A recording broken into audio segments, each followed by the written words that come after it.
Monday Night Rugby on Off the Ball. With Vodafone, main sponsor of the Irish rugby team. We all belong to the team of us. Now then, lots to discuss. Very happy to say Gerry Thornley of the Irish Times with us. Hey, Gerry. Hey, Joe. How you doing? You well? Great. And Liam Toland, you were there as well. Hey, Liam. How are you doing, Joe? Great. So we might start with events at Thomond Park over the weekend. Final score was Munster 19, Leinster 34. At half-time, it was a 2-point game. Munster 12, Leinster 14. And then James Lowe scored a try on 48 minutes. Jimmy O'Brien with a try on 58 minutes. It felt very much like game over. There was a Deolande try for Munster a few minutes later, but James Lowe went over on 74 minutes. Bonus point win, very comprehensive. Gerry, I note as well it seemed to be the smallest crowd to attend a Munster-Leinster game since Thomond was redeveloped, which is even somewhat at odds with general bump in attendances post-COVID generally across different sports. It's easy to conclude there wasn't huge local enthusiasm to watch the inevitable here. Yeah, you wonder as a degree of fatalism set upon the Munster faithful. There are no doubt a myriad of factors. It would have been a sellout on St. Stephen's Day when it was originally scheduled, as it always has been on St. Stephen's Day, which is a very popular time in the calendar, given there's so many supporters home for the festive period, and it's a chance to see Munster for maybe the only time of the year if they're living abroad. So that didn't apply this time at all. I think last time they played in the window outside of Stephen's Day, there was a similar attendance, just over 20,000 given for a match in, I think it was October 2013. So no doubt fuel prices, the distance people have to travel to games. I think more than the majority of Munster's season ticket holders are actually from outside Limerick. And then you've got the Cork-Waterford match on Saturday night as well. And this is going to be an issue not just for Munster going forward, but I think for all the provincial teams, given it's now going to overlap more than ever with the All-Ireland Championships in both hurling and football. So the myriad of factors at work. I'd say there was quite a few COVID cases. I asked about 20 people at the ground what were the reasons for the low attendance, and I got probably 20 different answers, you know what I mean? And one of them was COVID. The one former player told me at least 6 of his mates had COVID and weren't able to go to the game. Kick-off time, 7 o'clock on a Saturday. Like if you're coming from West Cork, there's a fair few West Cork players on the team, that's a 6-hour round trip. So it'll be interesting to see how they go against Exeter. I believe season tickets for sales for that game around about the 16,000 mark. One would venture if it's a close first leg and the second leg is very, very much alive, the tie is very much alive, you'll see a pretty good crowd. But I believe Sports Ground's not sold out yet. I wouldn't say ticket sales are great for the Aviva for the second leg either. It's just it's going to be a bit more challenging time, I think, for the provinces, given the rival counter attractions of the All-Ireland Championship. That'll be the main factor, I would suggest. Liam, of the game itself, Johan van Graan said, "We weren't outplayed. We were beaten by the better team, and they are currently the best team." So decipher all that for us. And what did you see? Well, I was there, and first of all, I think the attendance officially was over 20,000. I would be very surprised if it was that high. I would say it was much lower than 20,000. I don't know how they count the tickets, but it seemed half full, if you like. And for those who were at the game, the degree of apathy, anger, disappointment, I think, which is the worst emotion you can feel after a game, when you feel disappointed, is like a father disappointed with a child at home or something. What a lot of people who did go to the game may not come back for a while because there was that level of disappointment. Some of the language used beforehand, to your point, Joe, some of the language used beforehand, I know Van Graan during the week was talking about, like, it's the 41st week of the season, we've worked very hard for 40 weeks to put us in this position. And then he admitted after the game that it was a frustrating night, that they were too good for us. But in the same breath, he also said, I feel like we played well. And that's very worrying, because if in one hand you're saying the opposition were better than you, and you're also admitting that you played well, then there's a massive disjoint with how you're going to fix that. So that worries me if the management are framing the story afterwards in that fashion. There was a lot to be worried about the performance. The ease with which Leinster could score 4 tries against Munster's 1 try in a variety of guises. The difference of how, say, for example, Chris Cleety and Peter O'Mahony are employed. They're oftentimes spend time out in the wings, and then you look at their compatriots Darius and Van der Fleer and how much impact Van der Fleer and Darius has. Darius in particular in terms of carrying the ball and the oomph he gives his side. A lot of the Leinster wraparounds won't work if Leinster aren't getting that footfall, that purchase in the Munster defence. And the flip side of that, if you look at Deolande's try, which was a beautiful try. Craig Casey was on. He definitely upped the pace without a shadow of a doubt. He passed to Healy, who'd come on, and then Carberry and Dale Andy it was the first time Munster kind of bamboozled Ringrose in defence, and they scored a try. And you kind of think, wow, the timing of that try is excellent. Let's see, can Munster crank it up? And just Leinster, without much of a thought, were able to just stranglehold the fixture and complete 4-try bonus point win. And it was really disappointing. And the disappointment goes way beyond that, but that's kind of how I felt at the end of the game. Well, tell us more about the disappointment way beyond that. You go to what Van Gran is talking about. It's his 41st week, and if that's the best he can produce after 41 weeks, and like this isn't his first season either, you kind of say, wow. Now there's mitigating factors. The whole COVID experience doesn't help. The injuries coming into the game. Obviously, Tadhg Byrne is an enormous loss. Kilcoyne and various other players. Keith Earl's only coming back. But the style of game that Munster are playing is still, I thought it was better actually at the weekend, but it's still miles behind the experience of watching Connacht, Ulster and Leinster. It's still in the dark ages in so many ways. And that's very, very disappointing. They kind of throw the gauntlet a 10-man line out when Munster were trying to get that score towards the end. And there's only 5 backs out in the field. 10 of the forwards, 10 of the Munster team were in a line-up maul, couldn't budge Leinster. And you kind of go, is this what we've gone back to? This is like 25 years ago when Ireland were playing Argentina in the World Cup. Is this where we are? And in that sense, it wasn't just me. Like the frustration of random punters sitting around, really just looking at and just being really, really disappointed. Like they're not enticing people to pay a lot of money to go and watch. It's not an entertaining game to watch. It's not a successful game to watch. And when you look at some of the players who are coming on, you kind of get, I know Keita is going to Bath, but you kind of go, well, where is the succession plan? Where is the bit of excitement? And you take someone like Conor Murray and Craig Casey. Craig Casey injected enormous energy when he came on, and that's what you'd expect from anyone coming off the bench. But I think he uniquely has a burst of energy in that. So now it's about the game plan. And how often throughout the game you've got Chris Farr as a massive centre. How often did he ask a serious question of the Leinster defensive system? And you look at some of the tries, like the Jimmy O'Brien try that Leinster scored, and you just see the comfort with which. Now, there was a bit of a juggle in midfield. If memory serves, Henshaw had the ball, Ringrose ran a brilliant line. Like 3 of the receiving players, only one gets it, all sold that they're going to carry it. You look at when a Munster player is taking the ball, if he's a forward or if he's a back, all the players around him aren't selling anything. They're still doing the one-man out carry and hoping he'll get the ground, but he's been double-teamed or triple-teamed. So the game hasn't evolved, their game plan hasn't evolved a huge amount. And if you look at, say, Peter Manny, on 2 occasions out in the wing, which is part of their structure, gets the ball and he off one, I know they had a penalty advantage, he just puts the ball to toe. I think twice he did it. And you kind of go, what? Like, does Caelan Darris do that? Caelan Darris is tearing up in the middle of the field, creating holes. So how the players are being employed confuses me a bit. The team selection certainly confuses me a lot. And the general game plan is confusing me a lot, and it's disappointing. Gerry, can you disagree with any of that? Well, first of all, I thought Leinster were excellent. That was one of Leinster's best performances of the season, if not the best. They're a better team with better players, and that's reflected in the Irish selection. You know, they brought back, I think, 7 Irish starters from the Scottish game that won the Triple Crown and nearly won the title, plus Robbie Henshaw on the bench, plus the Irish front row on the bench as well. Munster brought back 3 players because Tadhg Byrne was injured, David Kilcoyne was injured. They only brought back 3, all of whom were on the bench against Scotland. So they're just, the fact of the matter is Leinster are a better team. That's their 10th win and 13 clashes with Munster, going back to Rassie Erasmus's last game in charge as well. So they've just been a better team for quite some time. Better team than Munster, better team than anybody else in the URC. That's why they're going for 5 in a row and they're top of the table, 10 points clear of everybody else.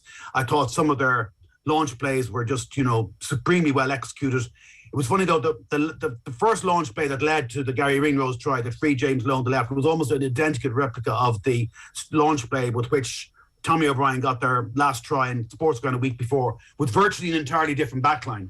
Just Jimmy O'Brien, and he was wearing a different shirt number in his back. So that shows you just how well organised they are and how well coached they are, and as well as how talented they are. So I think first of all, you've got to give hats off to Leinster. They were just excellent on the night, and Ross Byrne played one of his finest games as well. And you could see how much momentum when he floated his second long skip pass for the try by James Lowe to clinch the bonus point. He punched the air and let out a roar. I think that was quite personal for him. Munster, I actually thought played quite well in the first half, a bit like Jerry Flannery watching the game. I thought that they played with a lot more ambition than they have. Some of the meetings with Leinster was less box kicking. They tried to keep the ball in hand, and it was quite a very entertaining first half, I thought. They actually came back and led 12-11. I think that was a big moment just before half-time with the 40 up when Leinster scrum got a shunt on, and Candlin was nabbed by Caelan Doris, who was just outstanding. They win, counter up, get the penalty, go in at half-time, the lead. A bit like the other key moment in the match in the second half was probably after Kendall wins a turnover penalty. It's not long after the day end. He tried. There's an unlikely comeback in the air. The crowd are really fever pitch, and unfortunately, Dermot Barron's throw goes crooked, and then Leinster regain control. Their attack game is not nowhere near Leinster's. It's true. I thought, interestingly, there was a better shape to the attack when Ben Healy came on. I thought he also injected a bit of line speed and defence, which was chronically absent for much of the time for those 4 tries. It was quite striking the way they could just stand up and transfix the Munster defenders and also create space on the edge. A bit might too easily for comfort, I would have thought, for the Munster brains trust when they look at reviewed the match. But I thought it was better shape to their attack when Ben Healy came on and Joey Carby moved to fullback, as Liam highlighted was most evident in the try that they scored. But yeah, it's coming away from the game, although it was an entertaining game and Munster gave it a go, the class divide just seemed as great as ever, really. Just to let people know teams in case they didn't catch the game in full. So Munster had Matt Gallagher fullback, Calvin Nash. They had Farrellan Diolande at centre, Shane Daly the other wing, Joey Carberry, Conor Murray, and then their pack, Lockman, Niall Scannell, Stephen Archer. They had Jason Jenkins, Finian Wycherley, and then back row of O'Mahony, Clude and Gavin Coombs. As for Leinster, Hugo Keenan, Jimmy O'Brien who scored the try, Ringrose and Henshaw, James Lowe, Ross Byrne, who Jerry mentioned theirs, having had a very good game, Jameson Gibson Park. Their pack was Ed Byrne, James Tracy, Michael Alatoa, Devin Toner and Jack Dunn, and then the back row, pretty special in Caelan Doris, Josh van der Fleer, Jack Conan. I mean, the scary thing, Leinster were probably always going to win this game in the second half, if not the first, Liam, given that they had Dan Sheehan, Keane Healy, Tyke Furlong, Kieran Frawley, Luke McGrath on the bench amongst others. Like, there is such a gap there, but your core point is, for all Leinster's brilliance, and we're talking about the best team in Europe potentially here, you're looking at Munster and it's same old story territory, and we're back to similar conversations we were having pre-Christmas about Van Graan and his tenure and what he's actually trying to do. So with Exeter to come at the weekend, a 2-legged affair against Exeter, how far can Munster go playing this style? Okay, they're never going to beat Leinster. I think that's increasingly evident at the moment. But Leinster aside, I think actually we need to take the next few fixtures, which is Exeter away, Exeter at home, Ulster away, Cardiff at home, and then Leinster away. So it's a tough few weeks for Munster to be broadening their game plan to a point. And I think you mentioned there on the Leinster bench, the one player that people forget an awful about is Ross Maloney. Like, I think he is an enormous window into the difference between Munster and Leinster. Like, Ross Maloney, for me, I was disappointed he didn't get capped during the Six Nations. I think he's been a super player, but he's surrounded by world-class players, and hence he probably looks a little ordinary, and he's far from it. He's an absolute cracking player. And you see the impact he has. He's a man coming onto the pitch.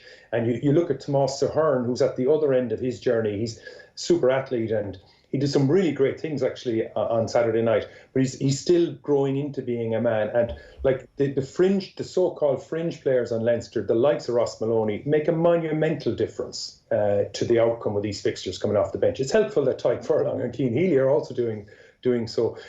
Looking at the fixtures that Munster have, I can't imagine they're going to change game plans. Are they going to change selection? I thought Conor Murray, again, I think he'd be pretty disappointed the Jimmy O'Brien defence. Like, you know, Conor Murray has been such a phenomenal player for so many seasons, and that corner flagging defence, we've seen him do it time and again for the Lions, for Ireland and for Munster, and he just looked a little bit sluggish in that moment. Is it time now to start looking at bringing in fresh players? Not because they're better than the guys they're replacing, but certainly there's evidence to say a halfback pairing of Casey and Healy could make a difference. I thought I'd agree with Gerry regarding Carberry. When he moved to 15, things began to work a little bit better in a sense. I'm just, I suppose, a bit worried about, like, season after season, coach after coach, and we're still going back to the same kind of talking points about how Munster are playing rugby. And if you took Damien Delandy out of the side, like, he was probably the only player who, man for man, could match his opposition man, and I would say he was one of the stars of the game. He played really, really well, as you'd expect him to do. But all the rest, you would say, struggled at various different stages, skill set struggling, game plan execution. And you think, I suppose, in moments of pressure, Leinster have that skill set to be able to, and I suppose in the last 48 hours, I've been trying to figure out, how do you defend against that Leinster wraparound? What are Leinster trying to do in that moment, and how can you defend against it? And they're doing it at such pace and such precision and such a level of quality that 4 or 5 Leinster players are selling all the time, and it's really difficult as a defence. So one way to slow it, to prevent it, is to make the ball that Leinster are getting much, much worse. So that whole process is much more difficult. And Munster weren't able to do that either. And again, how they're employing their back row a little bit, how much involved they are in that process as well. So I can't imagine there's going to be a huge game plan change. Exeter, we know, can ask really big questions of teams. It's going to be a really tough few weeks for Leinster. And would a fresh coach coming in today change team selection? I got a sense they would. Okay. I mean, I guess it's difficult as well, Gerry, given that we were having these conversations about Van Graan and the style of play pre-Christmas, and then he loses much of his team for the Six Nations, and we suddenly expect him to have transformed style of play over the last week or two. It's not going to happen. On the Carberry point, that maybe the team looked a touch better with Casey and Healy and Carberry moving to 15. What's your understanding, Gerry, there of Munster's powers to say we're going to play Carberry at 15? Are they almost mandated IRFU wise to play him at 10?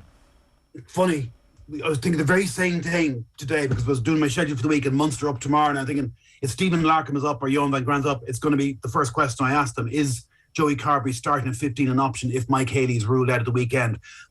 Reading between the tea leaves, it looks as if Haley will be back, and Haley's performed very well for them. And that's another factor in all this. Leinster could afford to leave Johnny Sexton at home, can be missing Ronan Kelleher and Andrew Porter and James Ryan, which is pretty scary, really, and still play that well. Munster, as we know, don't have that same strength and depth. But I thought there was a better shape to the attack when Carberry came on. He is a real option at 15. We've seen Ireland use him there twice, against Argentina, and once the Six Nations was against Scotland. And it's a real string to their bow that you have a player like that who can switch from 10 to 15 so effortlessly and be a real factor in attack. My guess is that Carberry will start again against Exeter, that Haley will be back, however. And you presume that Zebo will come back in. He doesn't sound too optimistic about Kilcoyne and Byrne, which is a loss. And just as worrying, of course, Gavin Coombs went off with an ankle injury. Ironically, he got pinged for what might have been a fairly legal poach at the time, got cleaned out from the side by Devin Toner, got an ankle injury, and I'd say he's in serious doubt for these 2 games as well.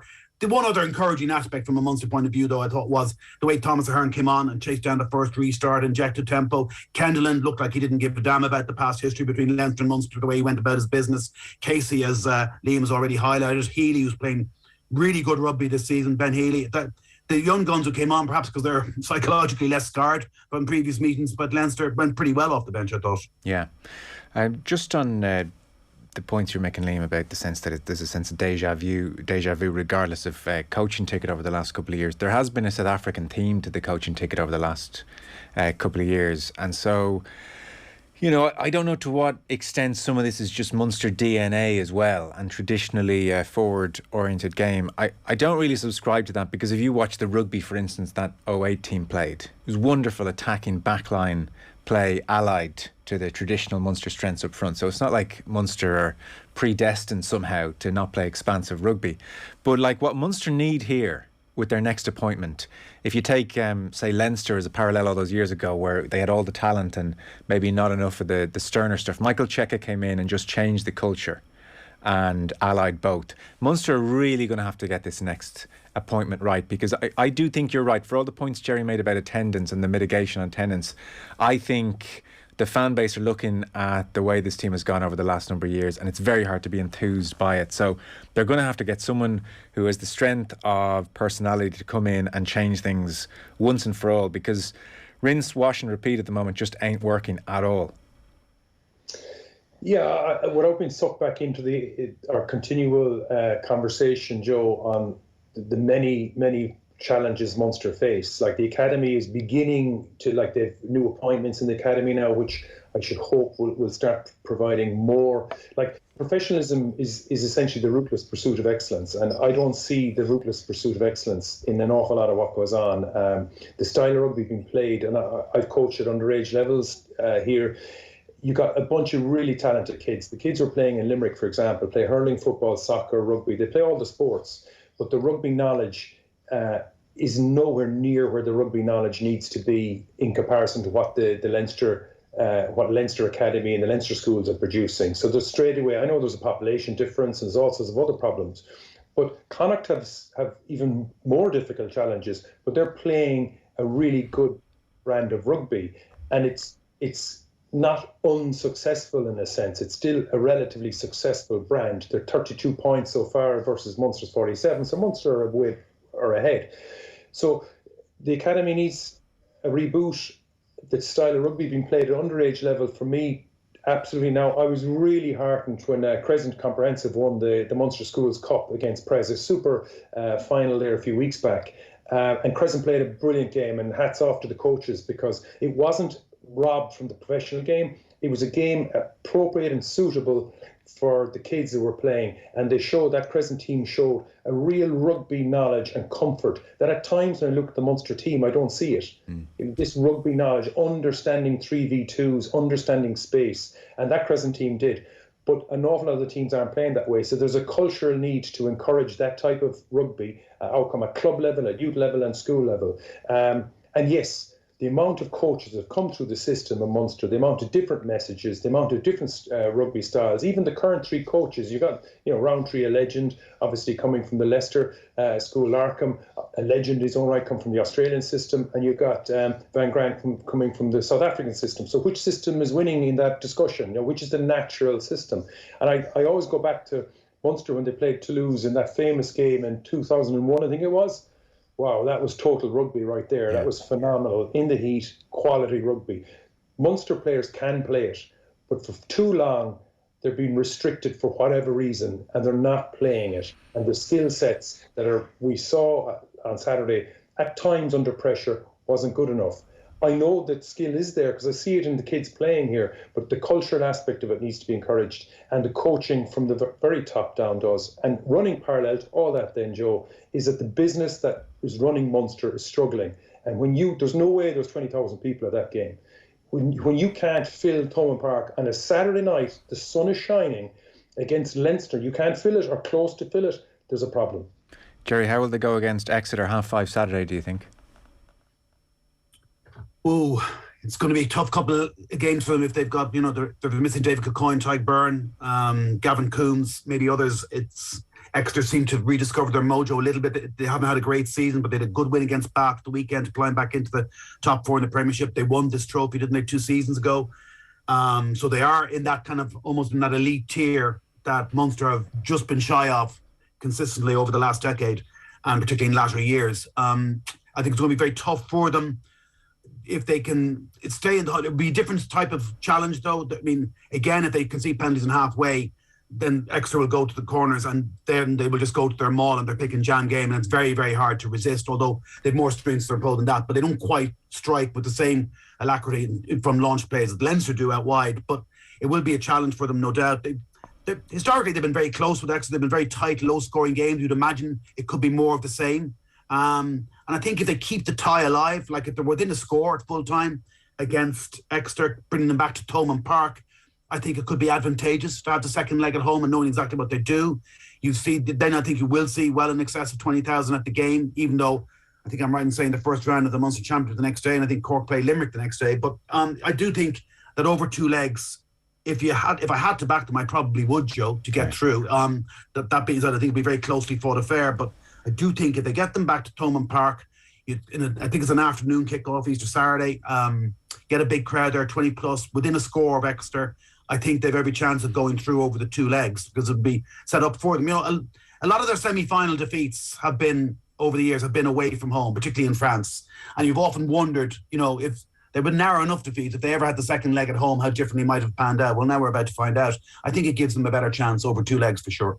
Well, that's 5:30 Saturday. Before that, Ulster are over in Toulouse, which is tough to say the least, and not much reward for how good they were in the group stages. Friday night, lots of people I suspect will be double screening Tiger Woods at Augusta on the one hand, and then Connacht Leinster on the other. So Connacht, Gerry, are coming off a fairly miserable time, like these very demoralising heavy defeats, including that one to Leinster. So you sense, given Leinster's form, Connacht are going to have to get the sports ground full, lovely kick-off time, and play into emotion a little bit and just try and do what they can here. But they look up against it on every front.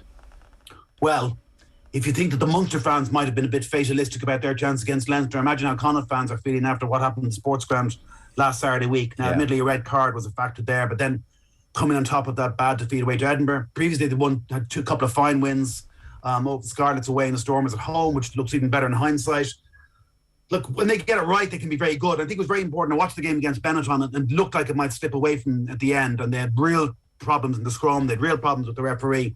And I think the game would be up if they'd lost that match, having been in a winning position twice against Benetton. So they showed a bit of guts to come through that. It was a Benetton team fired up with all their Italian players back from the epic win over Wales. So it looked like at the worst possible time to be playing Benetton in Treviso. It's a good win. It gets their URC campaign back on track. Look, they're massive underdogs, but you'd imagine they will have Bundy Aki's leadership and just talismanic presence back. That will be a lift, a full house. It'll be a different game, a completely different game against Leinster in this competition than it would have been in the URC. Hopefully there'll be no early red cards. Both sides will have 15 players on the pitch. It'll be a cracking atmosphere. They showed against Leicester in their 2 matches against Leicester Tigers, who rampaged through the Premiership in England pretty easily this season, that they could give the best team in England 2 really, really close, tough games. And if they produce that kind of performance, they might well rattle Leinster's cage a bit on Friday night. But whatever chance they had of going through against Leinster over 1 leg, you have to think that their chances are greatly reduced over 2 legs, that Leinster's quality is bound to come through in the end. Yeah, the problem for them, Liam, at the moment is Leinster looking very, very good. Very ruthless at the moment, very focused. Everything is aligned. Absolutely, and I'm just looking at the statistics for the game at the weekend. Like Munster at 48% of possession versus Leinster's 52%. I think if Connacht get 48% of possession on Saturday, they have a good chance of threatening an outcome. Obviously, they're playing against a vastly superior organisation, so all things being equal, they shouldn't have a prayer of this. But I think if they can get that type of possession, I think they're a much better user of that possession. We see the likes of Mike Hansen and what he has done and how easily he slipped into an Irish jersey because of how Connacht employ their possession. But yeah, over 2 legs, and I agree 100% with Gerry, over 2 legs is asking an awful lot. And then it's down to team selection. Like, will Leinster, like Leinster have lost in Galway, so that's not an issue. Culturally, Leinster have lost there, and I think Connacht can take a lot from that. But equally, it's a warning sign that Leinster do have an Achilles heel going to Galway. I'd be very surprised if they don't pick a really full strength side and do a lot of damage, as much damage. Now, that doesn't necessarily mean on the scoreboard. Hopefully Connacht will get that type of possession parity, and then we'll hopefully see some really good rugby from Connacht, but I'm not so sure it's going to be good enough. Okay, we're talking here with Liam Toland and Gerry Thornley on Monday Night Rugby. Our coverage is with thanks to Vodafone, main sponsor of the Irish rugby team. We all belong to the team of us. A word on the Women's Six Nations. Round 3 upon us this weekend coming. At the weekend in Toulouse, it finished France 40 points to Ireland's 5. France are obviously ahead of everyone along with England, and England probably ahead of France just now.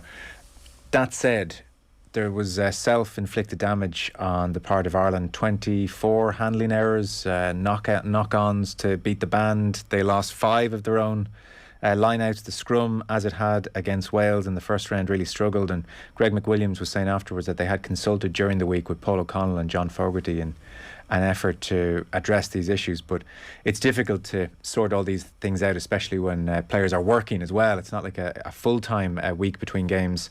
So what that means, Gerry, is they're 0 for 2.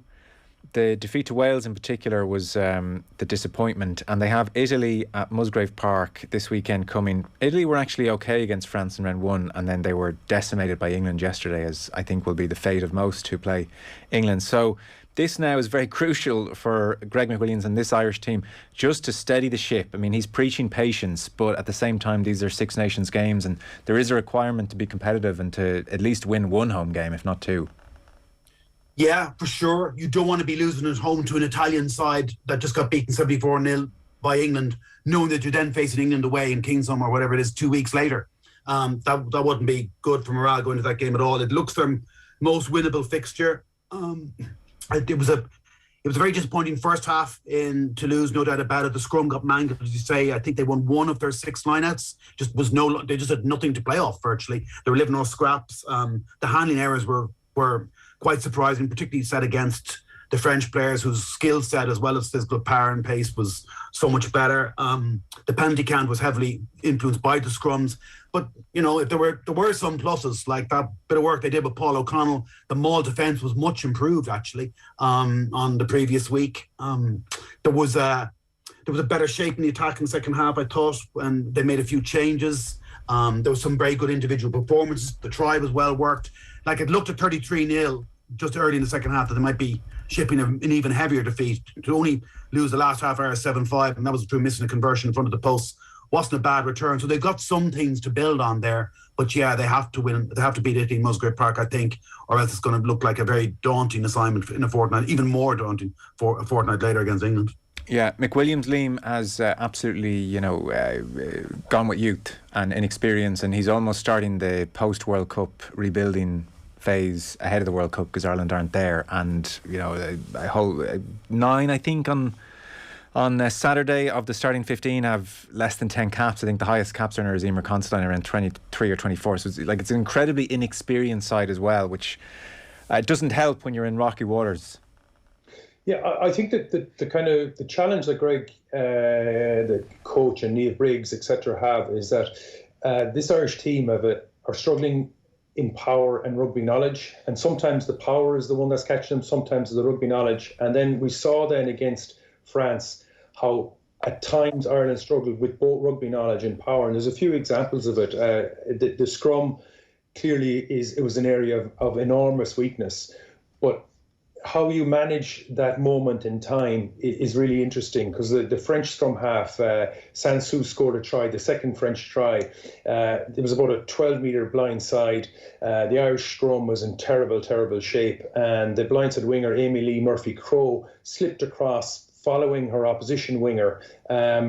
And all of a sudden, this massive blindside was there. So that's a power issue on the scrum. And then there's a rugby knowledge issue around how do you manage the field defence. And I thought in that moment, Amy Lee Murphy-Crowe, who's a super athlete, showed her like what it looks like she's learning how to play 15-man rugby at the highest level. And it's a really tough environment for a lot of these players, to your point, Joe, who are relatively new. And there's loads of those examples. I think the try that, again, Sansou scored in the second half around the 48th minute, again, an Irish scrum was under massive, massive pressure. And the Irish number 6, Dorothy Wall, I think was obstructed by the French number 6, Berthau-Mew. But the Irish back row weren't scrummaging in a lot of those scrums, which makes life very difficult for the front five. And then how they defend then. So Dorothy Wall and her number 8, Brittany Hogan, drifted outside the ball. One was blocked, I think, illegally, and Sansous came in. So there's a rugby knowledge of how the back row defend, how the blindside wing. And you can see those little examples throughout. So I suppose the challenge for the French or for the Irish management is there's no magic wand in terms of power. So that's going to be a process that just gets better and better over time. The rugby knowledge pit, they're going to have to fast track some of that. And it's a difficult environment. So the Italian game coming around on the 10th of April is a really good opportunity to try with less pressure to try and get that rugby knowledge higher. But that scrum was under, and a word on some of the refereeing decisions as well. I thought the French second row, Fioloni scored a try. She picked from inside a ruck and scored the try. My understanding of the law is she's not allowed to pick the ball up because it's a ruck and she wasn't the acting scrum half. And that obstruction as well, for me, that was enough. That was a clear enough. But maybe Dorothy Wall, the next time it happens to her, she'll fall over and make a better meal of it. So there's a challenge for this Irish squad. Now, I'm delighted that their profile, that their Six Nations has moved to a different window. It's brilliant. I've watched the games. I'm really enjoying the games. But that's the two key messages I see. How do you deal with power and the rugby knowledge? There's a lot of those Irish players, they're real athletes, but they're still learning how to play the game. And people often say rugby's a simple game. It's not. It's built on a lot of little nuances that we take for granted. And if you're learning those nuances at the level these ladies were, it can be a very difficult place to play. So Italy's good timing. And there's, like 2 weeks, it's 24th of April is the English game. And of course, that's going to be another very, very tough balance between power and rugby knowledge. Yes, and many of the sevens will have gone then at that stage, as we understand it. And I suppose fast-tracking the rugby knowledge is a difficult thing to do if you're the coach. There's a lot of experience which has been left out, Gerry. You wonder maybe if a sprinkling of some of that experience might help on that front. And then the other, it's just bubbling away, the Cliona Maloney situation. She's the 2020 Player of the Year, playing over in the Premiership at hooker, would add a certain heft, would help the scrummaging, is the general consensus, speaking to other players who know Cliona's game inside out, and yet she's not in the squad. Now, initially when she was left out, there were questions as to whether it had anything to do with her tweet about Anthony Eddy last year. She said she had a very short conversation with Greg McWilliams and it was for rugby reasons, was what she said. She's out of form. I don't know if that stacks up totally. I mean, it may not have anything to do with the Eddy tweet, but it's not just rugby reasons based on what we're seeing here. No, I agree. Niamh Jones is like an excellent tackling machine for that team, and she put a huge tackle count again at the weekend. But she's got to be disappointed with the set piece, the darts, and the scrum going so badly. You'd have to think Cliona Maloney would make a huge difference, and it's just doesn't quite stack up that this is supposedly for rugby reasons. And I've spoken to a few people who just evidently don't believe this is the case. You'd have to think that would make a significant difference to the team. I agree with you. They could do with a little bit more experience. I thought that when Catherine Dane came on at scrum half, she was very good, very accurate in her distribution. I thought when Baveen Parsons came on as well, there was a better balance to the back three. Emer Considine just doesn't seem to be playing with an awful lot of confidence at the moment, although I agree with Liam on a couple of the decisions. I thought they got nothing from the officials the weekend, and the other one was Emer Considine getting tackled in the air when she was adjudged to have knocked on. And the TMO and the officials didn't even look at it again. And I think it led directly to another scrum, of course, and another French try. So, but yeah, I think it could do with a little bit of an injection of more experience in Cliona Maloney and Catherine Dane and Baveen Parsons from the start. It'd be interesting to see where he goes with that, having named an unchanged side for the first two games. Okay, well, we'll watch round three. And by the way, even when he's in a different country doing his thing, he can't not make headlines. So the boy O'Gara, Christophe Urias, called him unbearable after the 16-15 defeat to La Rochelle. Bordeaux coach, they had a little head-to-head on the sideline. Raj said, he didn't appreciate I encouraged my players after a ball was recovered near a line. I'm a young coach, I need to talk a lot. I want my players to hear me on the pitch. I have a lot of energy. It's important that I pass it on to them. And those pictures went around. And then he was speaking to BT Sport, Ronan. He said, the England job would be a great one, I think. What a team. So much potential there. Serious rugby players, serious passion for the game in England. It's a cracking job. You'd love to have a go off that. Well, Liam, how do we feel about O'Gara's England against Andy Farrell's Ireland? Well, having had the pleasure of playing against him on the pitch, I know how his verbals can be so encouraging and so helpful. It was a bit of a something and nothing. I think that coach has a bit of form in that. Isn't O'Gara wonderful? Isn't he just throwing that little grenade about England? Would he be a great appointment? Of course he would. Would he feel he's up to it? I'd say he was. That fella is capable of anything. Just a quick word on what Gerry and you were talking about the Irish front row. A real word to the Irish loose head, Linda June-Gang, who starts at loose head, finishes at a tight head, and was instrumental in the try that Eve Higgins scored against France. Now, if you got a stronger front five playing, then Linda June-Gang is going to be more prominent in the game. So combinations become very, very important too. But you want her on the ball much more often than she currently is, right. And it must be pretty exhausting to start at loose head and finish at tight head. So a word of fair play to Linda. Yeah, no, it's no joke, because she scored a brilliant try against Wales as well. Like, stepped around opposition player after running a great line. So I mean, she's playing great stuff. Gents, we're out of time. Thank you so much. Gerry Thornley of the Irish Times, Liam Toland with us as well. Thanks, fellas. Appreciate it. Take care. Cheers, Joe. Cheers, Liam. Monday Night Rugby on Off the Ball. With Vodafone, main sponsor of the Irish rugby team. We all belong to the team of us.